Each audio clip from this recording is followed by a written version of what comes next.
Percebeu que quando tudo está bem na sua vida, você fica doente, aparece uma dívida inesperada, você tem uma briga, ou então surge uma tristeza sem motivo, isso, na verdade, pode ser o corpo de dor.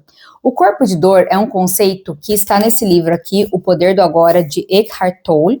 Eu gostaria muito de trazer isso para vocês, porque isso está muito ligado ao nosso sofrimento, às nossas crenças e também por que a gente não prospera, por que a gente não vai para frente em algumas áreas da nossa vida. Eu gosto de exemplificar que o sofrimento é como se fosse uma mochila que a gente coloca nas costas e a gente enche de tijolos. Esses tijolos são os sofrimentos, as crenças, os traumas que a gente passou na vida, às vezes até dos nossos antepassados, e aquilo vai ficando pesado, aquela carga vai ficando cada vez mais difícil da gente caminhar, mas a gente não abandona, porque a gente acredita que aquela mochila faz parte da gente. Isso é o sofrimento.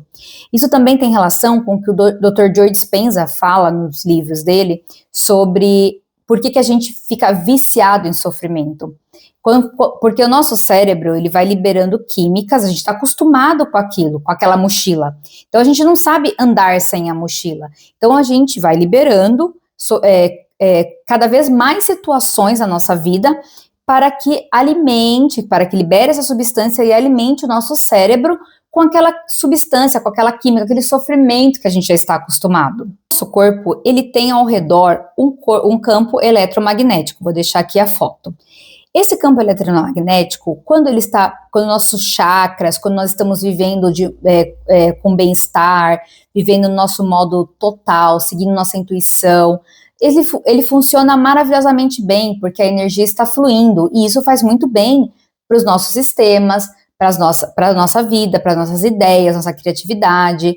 Mas quando nós estamos no modo sobrevivência, os nossos 3 primeiros chakras, que são os chakras da sobrevivência, eles retiram energia desse campo eletromagnético, e o nosso campo eletromagnético fica praticamente disfuncional. E o corpo de dor é como se fosse uma parte dessa energia, uma parte que se separa desse campo eletromagnético e se crê uma entidade, se crê uma pessoa. Esse corpo de dor, na verdade, o que ele é? Ele é um conjunto de crenças limitantes, desses traumas que eu comentei. Então ele fica maior, e como ele é uma entidade, ele precisa sobreviver, ele tem os mecanismos para que ative isso na gente, para que ele consiga se alimentar. Então, quando ele ficar com fome, ele vai criar situações para que a gente o alimente. Como assim? Quantas vezes você está num relacionamento, tá tudo bem, mas você cria uma briga sem sentido? Ou você está super bem, recebeu um aumento, e de repente acontece algo que você precisa gastar esse dinheiro. Ou então você acorda e tá tudo bem na sua vida, mas você se sente extremamente infeliz.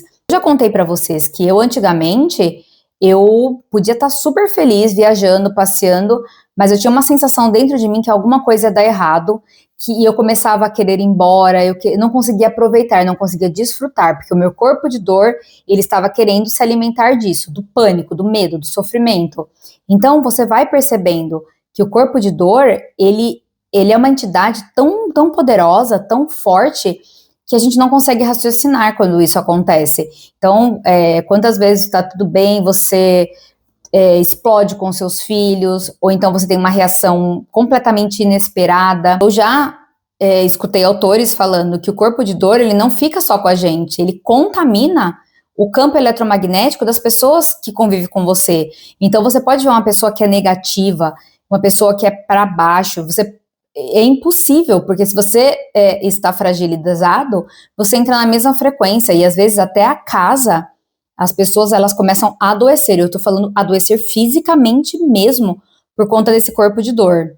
Se a gente tem um campo eletromagnético, e a gente necessita de energia, para sobreviver, e esse campo eletromagnético está prejudicado em algum momento ali, com algumas falhas, e a energia não consegue circular, nós vamos adoecendo. O corpo de dor é também formado pelas crenças.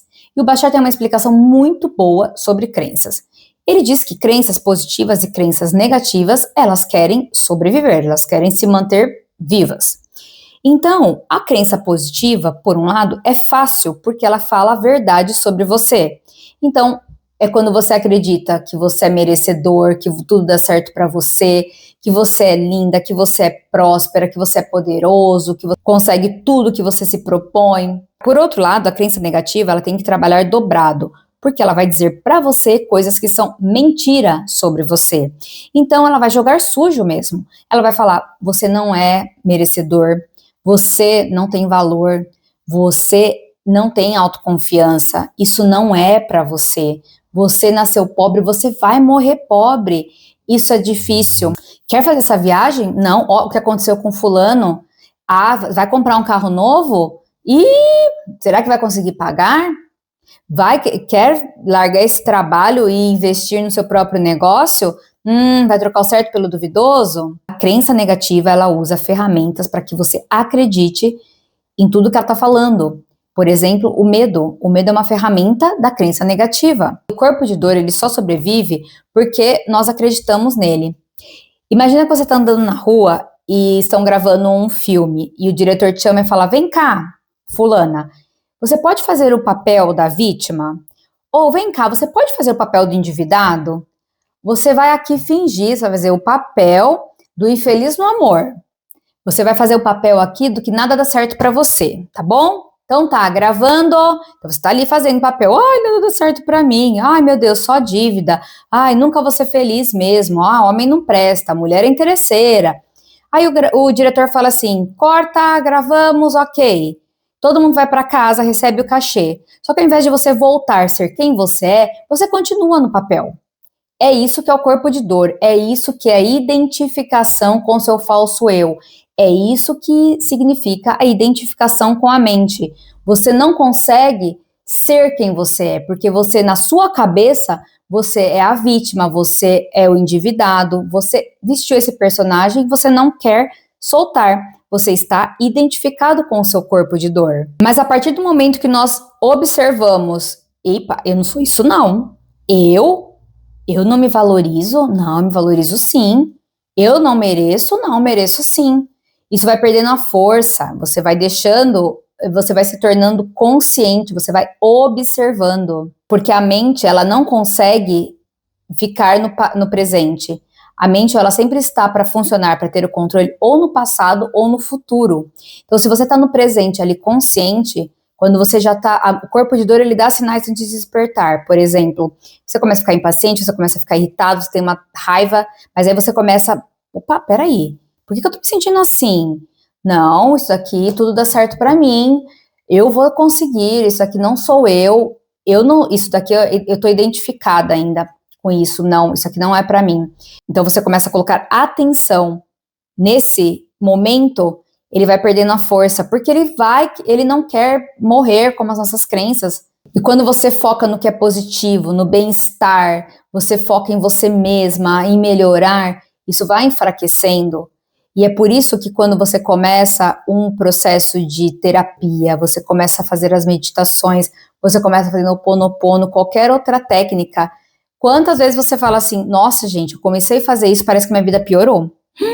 Nossa, eu tava indo já tava mal, mas depois que eu comecei a fazer esse tal de Ho'oponopono, nossa, minha vida desandou. Ou eu comecei a fazer essa técnica, ai, aconteceu isso. Ou então eu tô fazendo as meditações, não consigo meditar, não consigo me concentrar. Acontecem milhões de coisas no meu horário que eu tinha me proposto a fazer a meditação e eu não consegui terminar. Mas eu queria que vocês imaginassem que esse corpo de dor, esse sofrimento todo, é como se fosse um peão, sabe quando a gente joga? E aí a gente deu aquele impulso, a gente colocou energia, então a gente teve aquele impulso, a gente estava ali identificado com esse personagem. Mas depois de um tempo, você vai ver que ele vai rodar sozinho. Então, como a gente está fazendo as técnicas, então estão acontecendo as coisas, porque ele está ali ainda rodando sozinho. Só que vai ter uma hora que ele vai parar. Mas se você se manter no positivo, se você praticar as meditações, se você se propor, fizer um compromisso com você, estar consciente, não retroceder, você vai perceber que isso vai passar. Porque o corpo de dor, ele é incompatível com a alegria, com o bem-estar, com a felicidade. Ele só se conecta com o sofrimento, com o desespero, com a angústia, com o medo. E uma coisa que eu gostaria de sugerir, o que eu gostaria de sugerir é escrevam, tenham um caderno, então um bloco de notas no computador, no laptop, e anotem. Quando isso acontecer, vocês parem, respirem e pensem, o que aconteceu? Aí vocês escrevem, aconteceu que eu estava aqui de boa no restaurante, e aí me deu uma vontade de discutir, tarará. O que eu senti? Nossa, eu senti raiva, senti ciúme. Aí você coloca também, quando foi que eu senti isso? Eu já tinha sentido isso alguma vez no passado? Quantos anos eu tinha quando eu senti isso? Porque aí você vai ver, gente, que isso não é real. É a sua mente vivendo no passado. Outra coisa, escrevam muito. A escrita ajuda muito a gente colocar para fora, sabe? Alivia. E você começa a ler e começa a ter clareza de que, isso daqui é crença, isso aqui não é real. Eu sugiro também o Ho'oponopono se você se identifica com a técnica, porque eu acredito que libera profundamente as crenças e também te ajuda a relaxar. Outra técnica que eu sugiro é o EFT, que é Emotional Freedom Technique, depois vocês procurem no Google, que são batidinhas em alguns pontos do corpo que liberam essa energia emocional. Lembra que o Dr. Joe Dispenza fala que a emoção, as emoções, elas ficam armazenadas no corpo? Então, isso ajuda muito, pelo menos para mim. Eu acho que quando eu tô com uma ansiedade brava aí, ou então estou querendo liberar muitas emoções, o EFT funciona maravilhosamente para mim. E eu também sugiro as 4 semanas de meditação que são propostas no livro Quebrando o Hábito de Ser Você Mesmo, do Dr. Joe Dispenza. E lembre-se que o corpo de dor, ele quer que você assuma o papel da emoção, que você seja a raiva, que você seja o medo. E a consciência, estar presente, te permite observar, não julgar, até que ela passe. Recomendo muito a leitura desse livro aqui, O Poder do Agora. Eu espero que esse vídeo tenha ajudado vocês de alguma forma, e a gente se vê no próximo vídeo. Até lá!